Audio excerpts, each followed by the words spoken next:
guest, Tomasz from the United Nations University to talk about policy-driven electronic governance in the travel and tourism sectors.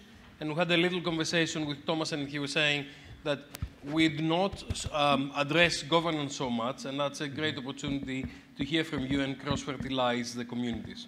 Thank you very much, Dimitrios. Good afternoon. I'm the last keynote speaker for the conference, so I'm between you and your travel home.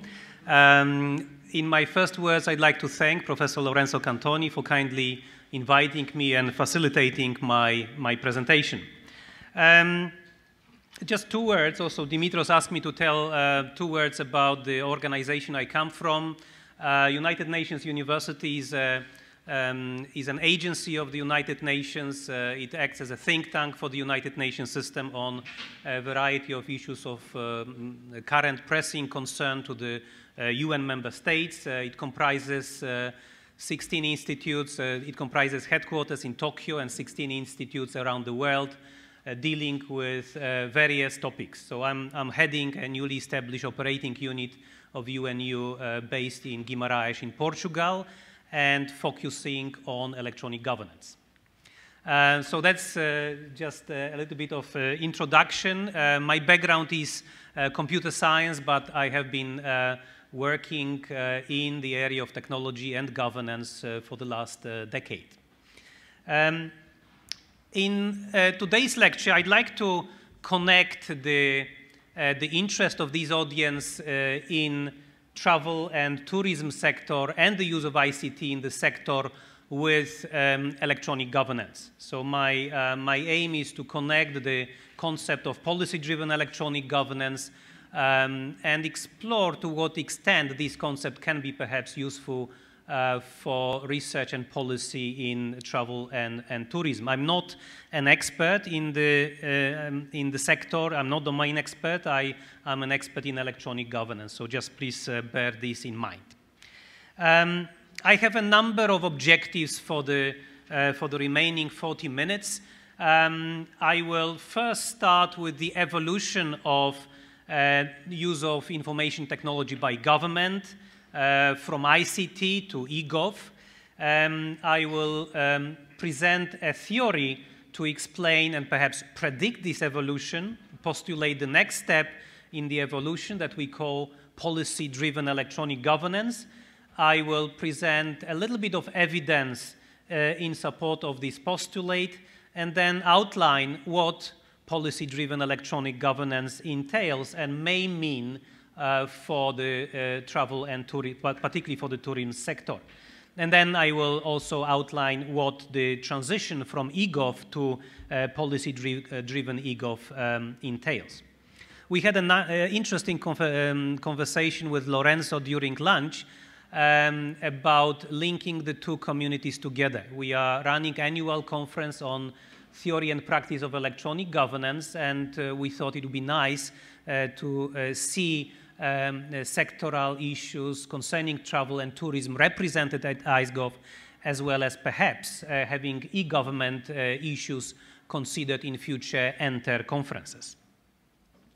So that was a comment on the margin. So in the rest of this lecture, I will focus on the evolution, on the theory, explaining the evolution, on the prediction of the next stage in the evolution, some evidence, specialization to the travel and tourism sector, and the transition agenda from EGOV to policy-driven EGOV.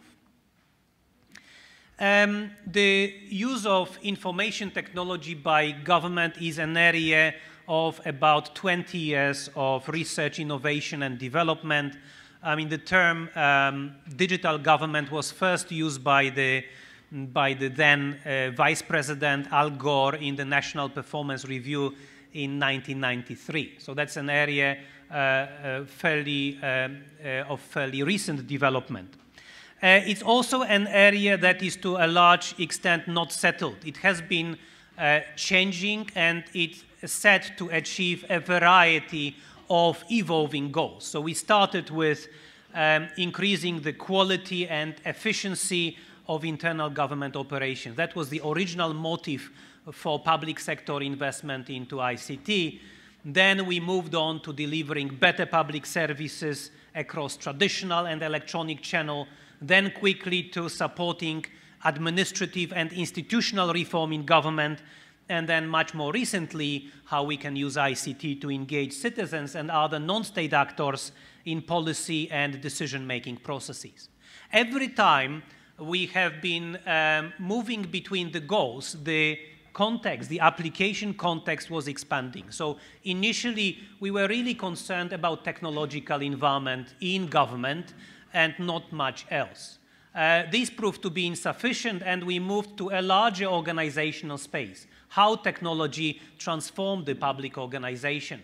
And then again, it was insufficient, and we had to consider how this technology-enabled public organization can operate in a larger socio-economic environment. So the context has been expanding gradually. Let me now go through these three stages of evolution very quickly. Stage one, we call it pre-e-government or technology in government, is a stage where fairly technical concerns were dominating. We were concerned about establishing government portals, automating administrative processes, providing online access to public services, and we had to overcome similarly technical concerns of how to connect agencies, citizens, and business to the internet, how to ensure interoperability of systems, how to connect legacy systems to each other and to the internet. We also realized early on that dealing only with technology in this context is by far insufficient, because technology alone can only deliver when accompanied by organizational reform, change, and improvement, because developing more mature public services and delivering them online raises immediately organizational issues, because technological development alone does not produce public value. So we cannot convincingly argue with the citizens that it's worth spending public money on ICT. So we move on very quickly to the next stage that we call electronic government. Here, the objectives have become much more organizational and transformational and less technical. So we aimed at re-engineering administrative processes, enabling collaboration between government agencies, offering services across agency boundaries according to the needs of citizens and not the internal structure of government. And likewise, the challenges to address these concerns have been more managerial and organizational, like the problem of hierarchical organization and lack of collaboration in government, orientation on maintenance and not outcomes, resistance to change. We also realized that internal transformation in government using ICT does not mean that the citizens will appreciate this, because they don't see visible effects, so no public value really is created with this. We realized that we have to match supply of public services online and demand, because if we only focus on supply, the mismatch will not make such investments successful. We also learned that lack of public consultation is a major source of failure. So we moved on again to stage 3 that we call electronic governance, that no longer focus on transformation inside government, but more on transforming the relationships between government and citizens, government and businesses, government and the civil society. So the goals have been quite different here: how to utilize social media to engage citizens in government decision-making, how to make government data available for businesses to build useful public services, how to integrate services across public, private sector, and third sector spaces into one service space. The challenges were also of more social and economic nature: digital divide, lack of trust on both sides, and the problem of accountability when we want to engage non-private actors in delivering public services.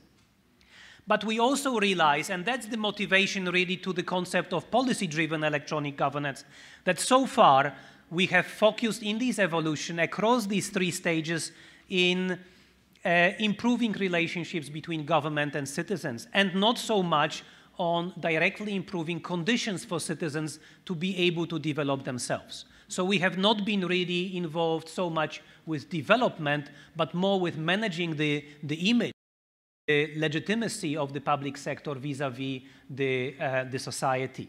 So the time has come to look more closely at how the developments in public sector ICT can actually improve the conditions for development of the society. And this requires us to move down to considering local and sectoral issues. What local and sectoral policy objectives to pursue, how to pursue such objectives given local and sectoral conditions, and what is the impact of meeting such objectives on the sector, like tourism, for example, or on specific localities. So stepping back, we could characterize the three previous evolution stages using two binary variables, one asking about transformation in government. Is the use of technology transforming the internal working of government or not? And the second question is whether the non-state actors, citizens, businesses, civil society, are they also involved and affected by the government investment into ICT? So if we look at the stage one, the answer is no to both questions.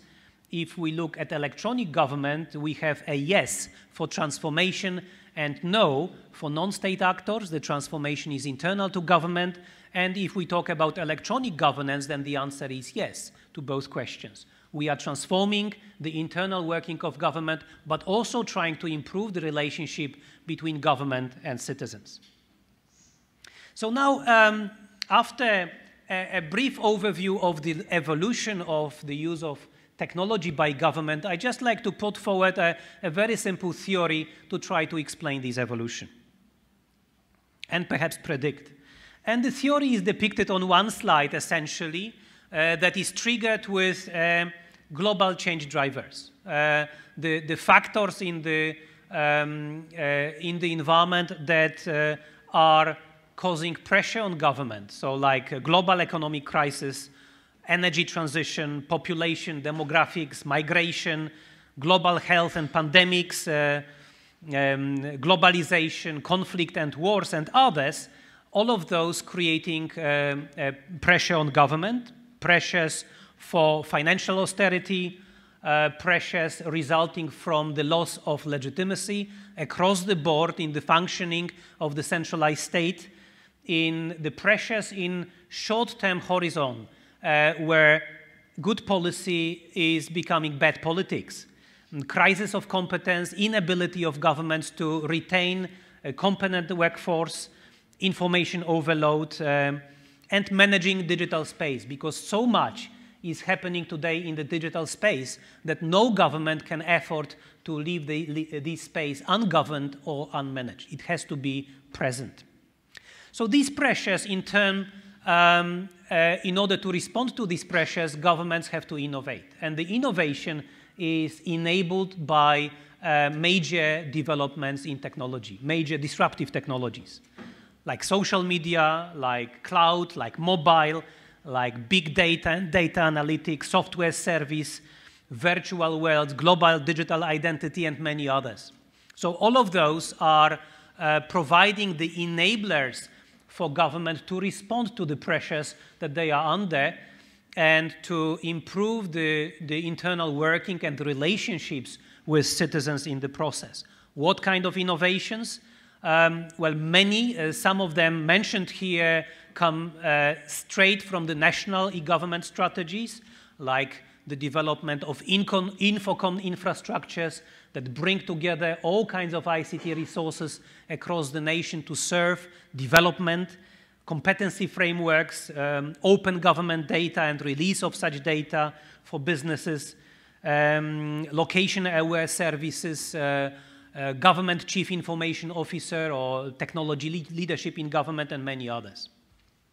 So when governments are innovating with technology to respond to the pressures, something fundamentally new emerges, because there are new governance paradigms, new way of working are emerging that were not possible before and are still not possible without the use of technology. So we're talking about collaborative government. Despite huge diversity of functions and levels and objectives and mandates, working as a single organization, thanks to the coordinating use of information technologies.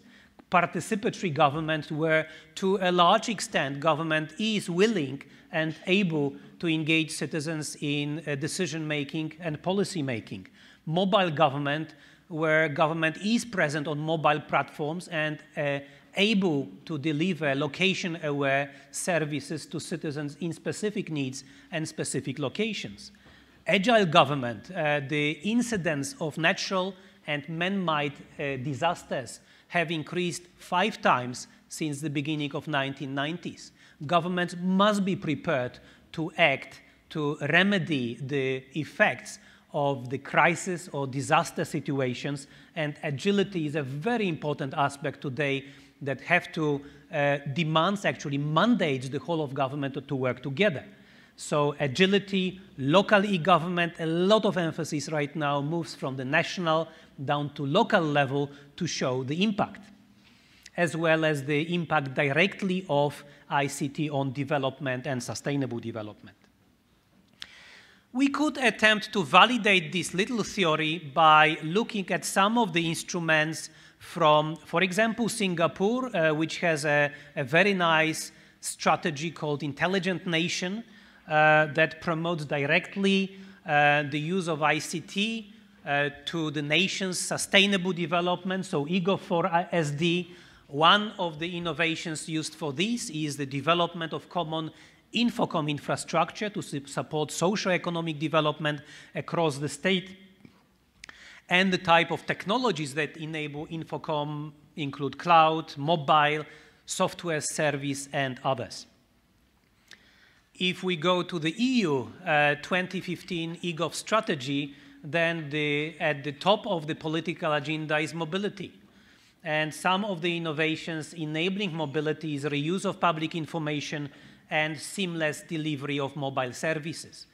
And the technology enabled those include social, mobile, software service, and global digital identity, among others. So we can somehow argue that the theory has some predictive power into understanding how the evolution of the use of ICT by government is shaping up over the years. Okay, so now let me move on to prediction, to try to anticipate what is the next stage in the evolution and putting forward the concept of policy-driven electronic governance.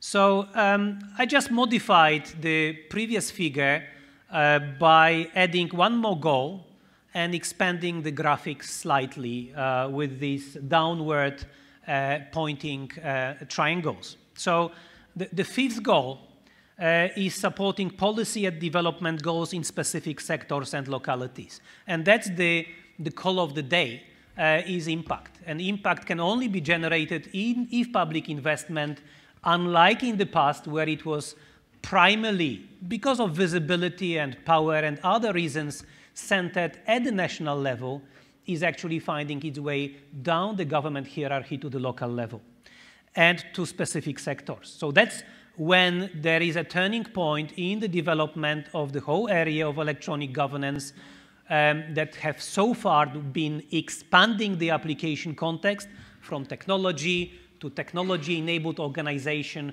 to the technology-enabled organization working in the larger socioeconomic space and moving on to specialization and localization, to context specificity, where context is either a location or sector or both.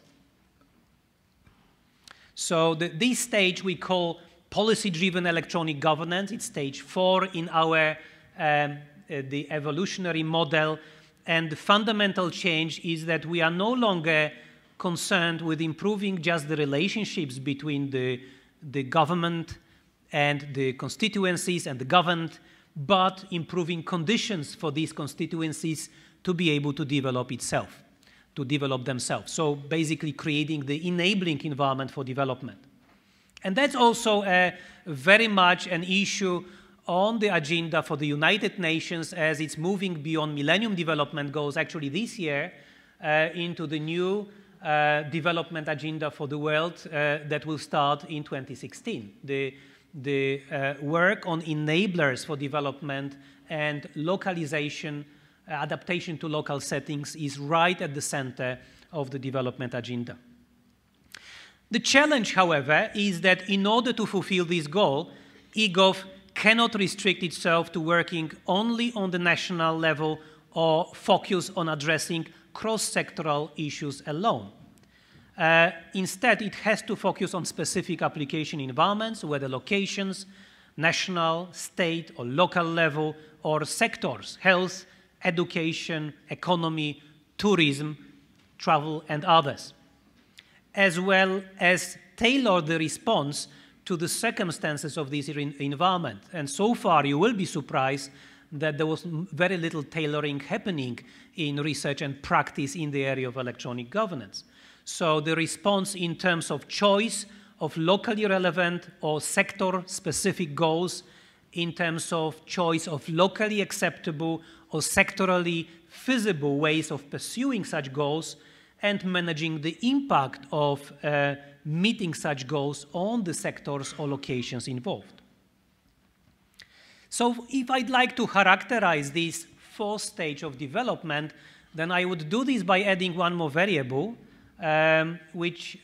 whether location and sector-specific considerations have been taken into account when planning and implementing public sector investment into ICT.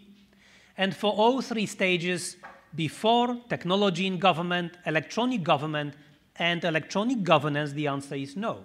And for policy-driven electronic governance, the answer is yes.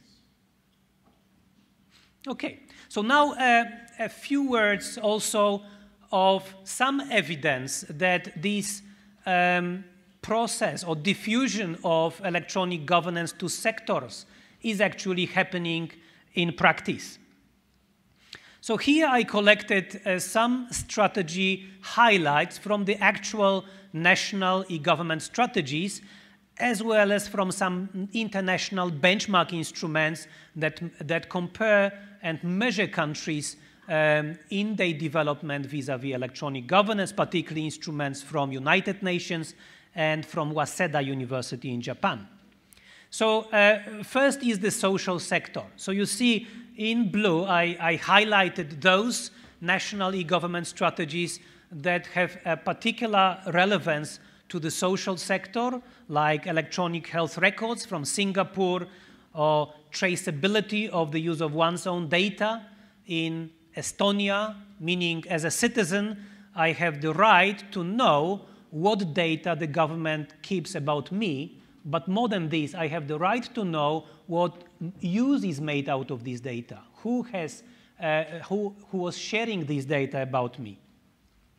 Rural areas and internet in rural areas in the European Union, involving stakeholders in public policy processes, for the UN, citizen-centric practice, for Waseda, increase of social media applications for participation. All those are actually referring EGOV directly to the needs of development for, say, call it social sustainability, or in the social sector. The next sector, environment. A lot of emphasis also is on environmental issues. So in Estonia, paperless document management. In the EU, directly a reduction in carbon footprint. In Waseda, cloud computing and data center virtualization, and smart grid and green technology. And finally, in the economic sector, innovation centers and entrepreneurship from Singapore, public-private collaborative governance from Korea, combining services from the public, private, and third sectors in Estonia, and involving third parties in EGOV development in the EU regional EGOV strategy. So there is a growing evidence to show that actually the diffusion of sectoral goals into national e-government policy instruments is taking place and is likely to take place as we argue more in the future. Okay, now I'd like to move on to considering what this concept of policy-driven electronic governance has to offer and how it may be interpreted in the context of the travel and tourism sector. So I'd like to start with policy. As you know better than me, the tourism sector has a major policy relevance for many reasons. The size of the industry is one of them, but also potential for job and wealth creation, regeneration of rundown and post-industrial communities, balancing development across the whole countries and territories, and many other reasons. So because of this policy relevance and impact, many countries are developing and implementing national policy instruments aimed at promoting and developing the tourism sector. I just put forward here 3 instruments from South Africa, from US, and from UK. All 3 within about 3 years back, so since 2012 later. The second issue where an important overlap exists is strategy, because to advance policy goals in the sector, various strategies are adopted that aim at improving the visibility, productivity, and competitiveness of the sector. For example, the US strategy is postulating the need to actively encourage visitors to come to the US by communicating a welcome message and highlighting improvements in travel facilitation.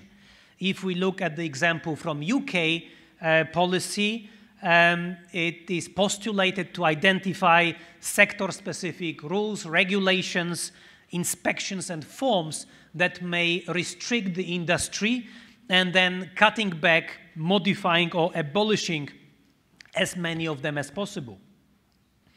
For South Africa, the strategy, one of the strategies to increase the level of awareness of tourism and its value for the country and increase the level of community participation in the sector.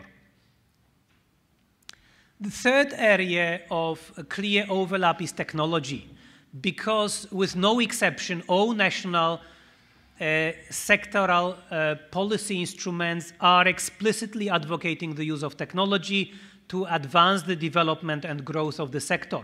For example, for the US policy, one of the strategies is coordinated trip planning information for the end users and providing data that can be used by partners to develop their own planning, travel planning tools.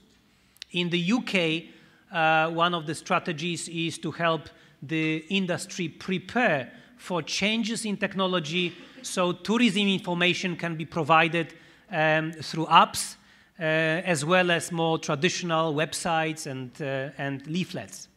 And in South Africa, engaging communication authorities to facilitate the development of the broadband internet for the sector, particularly in the rural areas. When we look at governance, and that's another area of overlap, there is, and that's why I was a little bit surprised not seeing in the proceedings a lot of emphasis on governance. But from my little review I've done, I see that there is a lot of highlight on the policy level in good governance and in strengthening the governance mechanism for the sector. For example, in US, one of the strategies is to create a national travel and tourism office at the Department of Commerce to serve as the primary point of contact on travel and tourism at the national level. Interestingly, in the UK, the consideration very much moves down to the local level, with the call for strengthening the local tourism boards or bodies to become smaller, highly focused, industry-led partnerships between the industry and government.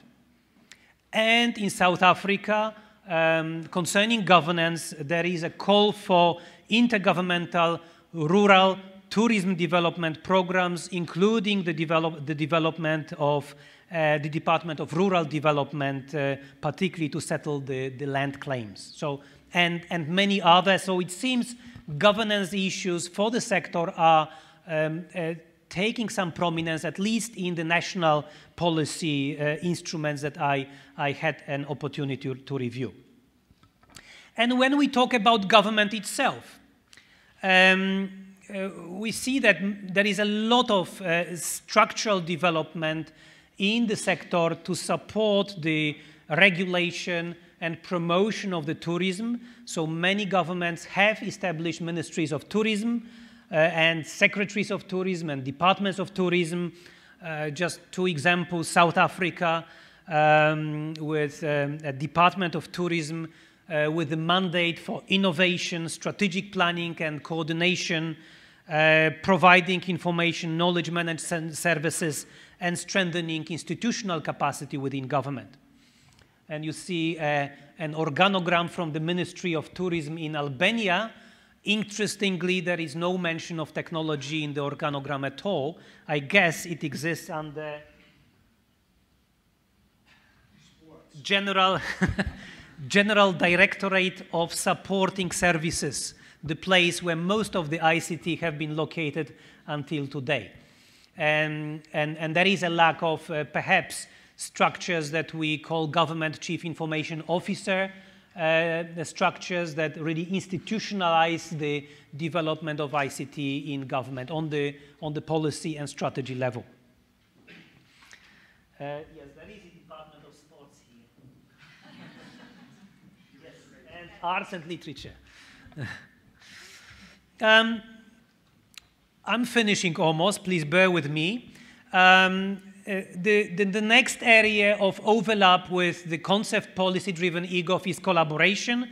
There is a lot of emphasis, what I've seen, on collaboration, that the sector is particularly sensitive to the need for collaboration between public and private entities, particularly in the local context, because higher benefits of collaboration with than in other sectors, because the businesses have to work together in promoting shared destinations rather than individual attractions, because the benefits from this collaboration are difficult to realize because of high proportion of small and medium-sized businesses and a large variety of destinations of different sizes and types, because particularly in the UK, a market failure was noticed in terms of financing collective destination marketing, resulting in the use of public funding for carrying out such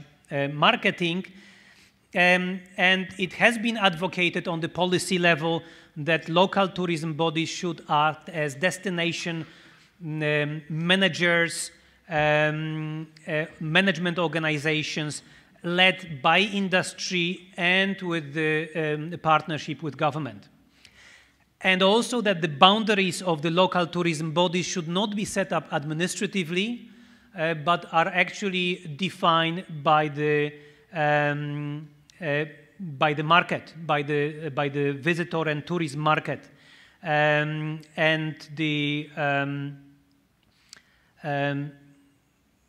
with the businesses jointly joining different bodies, and bodies also joining together to raise the visibility and the impact from short-term visits to longer tours. And finally, there is a lot of emphasis in the sector on the policy level in data and research. There is a call for more research to support more data, for support product development, marketing strategy, investment plans, and transportation planning and competitiveness tracking and there is an observation that data on international market is limited, that domestic travel volume estimates are not available, and although national data exists for 25 subsectors, but it doesn't contain data on the city and state level. These are the observations from the US. Okay, so concerning the model for policy-driven electronic governance, as I just explained, the tourism sector has witnessed some institutional development in government. There are structures, there are policies, there are ministries, there are strategies defined by government to advance and promote tourism on the national level and increasingly on the local level. So concerning the use of technology, the government tourism sector is subject to the same evolutionary forces as other government sectors, but also has some specific characteristics which highlight the need to invest in development of sector-specific electronic governance. So that's essentially the conclusion of my brief attempt at trying to apply the concept of policy-driven electronic governance to the policy and tourism sector.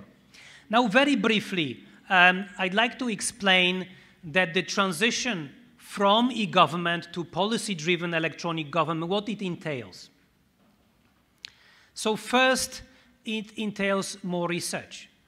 In the electronic governance community, there is a notable shortage of research and understanding about developing electronic governance in specific sectors and in specific locations. And perhaps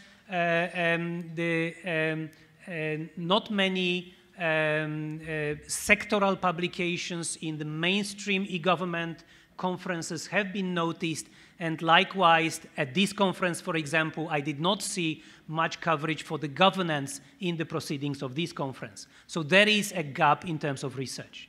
There is also a gap in terms of tools, because we see absence of EGOV policy and development tools that are adapted to the requirements and conditions in particular locations and sectors.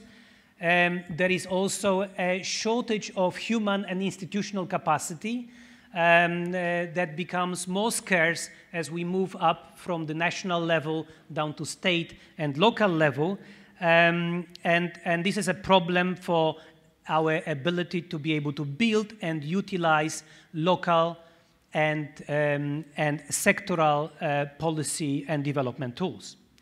There is also, in terms of networks, there is a lack of models on how we can engage academia and other non-private actors in public sector, ICT, and e-government initiatives.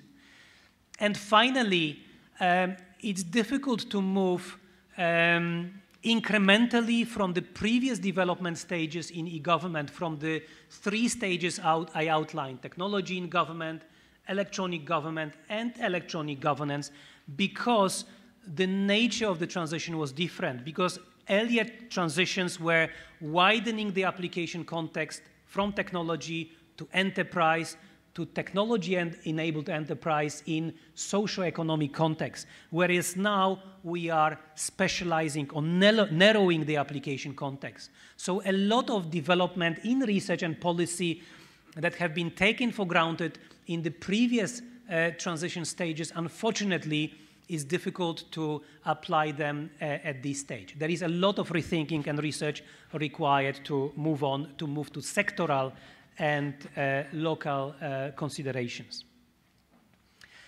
I'm not going to present the details, but they will be on my slides that will be shared freely of some elaboration on the challenges for research, for policy, for capacity development, for networking, and for transitional issues. But I would like just to close my lecture with a summary. So what I presented over the past 40 minutes is a theory, a postulate, an observation that the use of technology in government is evolving. Although the area has about 20 years of research, development, innovation, it is still not settled. It is challenged by what is happening in the world and has to respond to these challenges. So the stages identified in our research is moving from technology in government to electronic government and electronic governance. And our prediction is that the next stage is policy-driven electronic governance and the focus on sectoral and local issues that this transition entails. The evolution can be explained according to a little theory that I put forward by global change drivers that cause pressure on government that in turn cause governments to respond to the pressure by innovating with new technologies.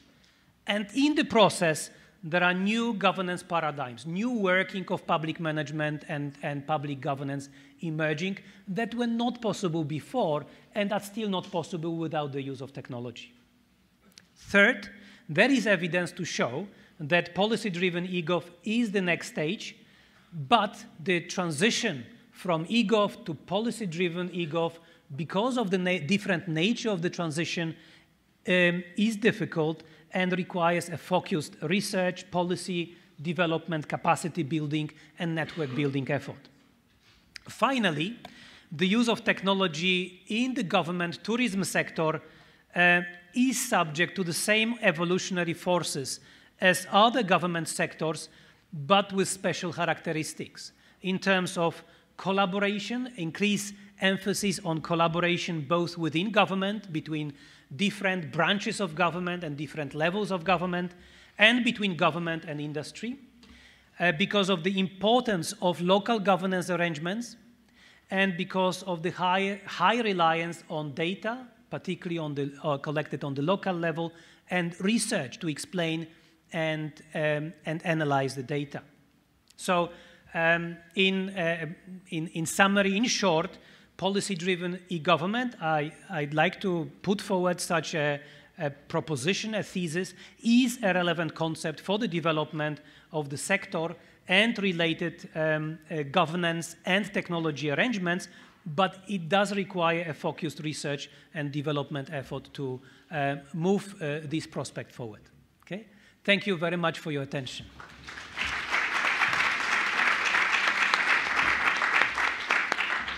Thank you very much, Tomasz. Questions? Hannes?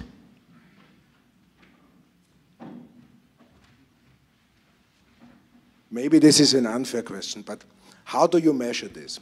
Okay? Because normally in research we are evidence-based and there has to be an evaluation. And when I look at your slides, there's this objective efficiency and also better relationship with the citizens. But when we look at the political situation, citizens are not satisfied. They are not satisfied with government. Critics is increasing. Participation in election is decreasing. So how can you measure in a context where this relationship is worsening, it's not improving, at least in Europe, a positive impact of your e-government policy? Yeah. Side remark, the examples you have taken like Singapore, they are not, this is efficiency driven because it's not so, they are not so famous for their democratic state, let's say it like this. So how to measure, and related to that, is there also some initiative that you do open innovations so that the citizens can really tell you what they want? Yes, thank you very much. Thank you very much for this question. It's actually a critical issue. Measurement, there is a lot of measurement in the area. There are international benchmark instruments to compare countries in the maturity of e-government development. The most influential one is actually run by the United Nations. 194 UN member states compared in the maturity of electronic government since 2003. There are instruments run by OECD, by Accenture, by Waseda University. There are also instruments on the local level. There is a measurement of e-government by the European Union. So there is no shortage of measurement instruments. The problem is that they are, in terms of decision making, they are very coarse. Because, for example, the instrument by the United Nations is applying a single model to compare all 194 countries. So it's a very coarse-grained measurement and looking at things that are easy to measure, looking at the websites, looking at the provision of services online, things like this, maturity of services. So it has been very difficult to come down to something meaningful to measure. It has been difficult, politically difficult also, because you need to compare, you need to get data from the countries that are well developed, but also from countries that are like, I don't know, Somalia or Democratic Republic of Congo. For the UN, it's very, very critical to be able to do this. So we don't really, we have been flooded with measurement instruments. And they serve their purpose for mobilizing political leadership, because no political leader wants to see his country low in the ranking. So there was a lot of kind of highlight on developments in the area thanks to this. But as a tool for decision making, how to strategically deploy ICT in different sectors, in different locations, that has been very difficult to achieve, as well as measurement of more fundamental structural changes required longer to provide benefits from the public investment in ICT. That have been completely lacking. We still don't know really how to do this. And also there is, we have to realize that different contexts will have their own measurement requirements. In terms of sectors, in terms of locations, the priorities will differ. So it is important to move beyond ranking to benchmarking and bench learning. So going back to the foundations of benchmarking instruments that were really instruments for self-learning by comparing ourselves with others. So your point is very well taken. There is a lot of measurement, but it's not the type of measurement that can be very useful for policy and decision making. Tomasz, I've got a couple of issues. One is most of the government systems are silos, and they do not collaborate with each other. And of course, when we're talking about smart destinations, smart cities, technology, integration, most of the systems are developed for particular purposes. Do you see any trend for integration between systems in government? Yes, absolutely. Actually, this has been probably the most difficult transition for electronic government, this breaking of the silos.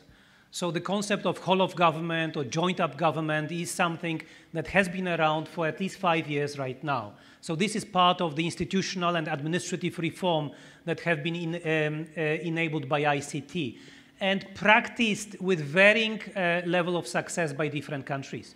But there is a lot of development in this area, and one could say that collaboration have been the critical point to measure the success of e-government initiatives. Not how agencies can practice or perfect the use of ICT within their own boundaries, but how actually they can open up to work with others.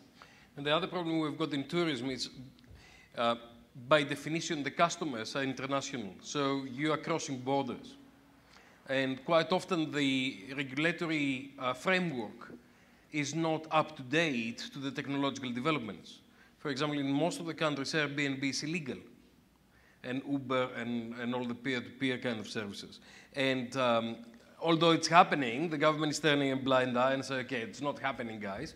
But quite often what you have is the taxi drivers or the hoteliers that they say, government, please stop this happening. Yes. So there's a lot of conflicts that are emerging because of conflicting kind of interests that are emerging in the marketplace. Yeah, this has little to do with ICT itself, with technical solutions, more about politics, about organizational change. And there are regional arrangements happening. There is a lot of research on cross-border e-government services across the European Union. There is a similar initiative in the Gulf Collaboration Council. So there is a lot of integration happening in the international space and the local space in the area. But again, the development, the progress just doesn't depend alone on Ministry of ICT, but it's actually a cross-cutting legal and political initiative always. Okay. Time for one more question, if we have one more question, and then we're going to go to our final panel. No? Okay, thank you very much.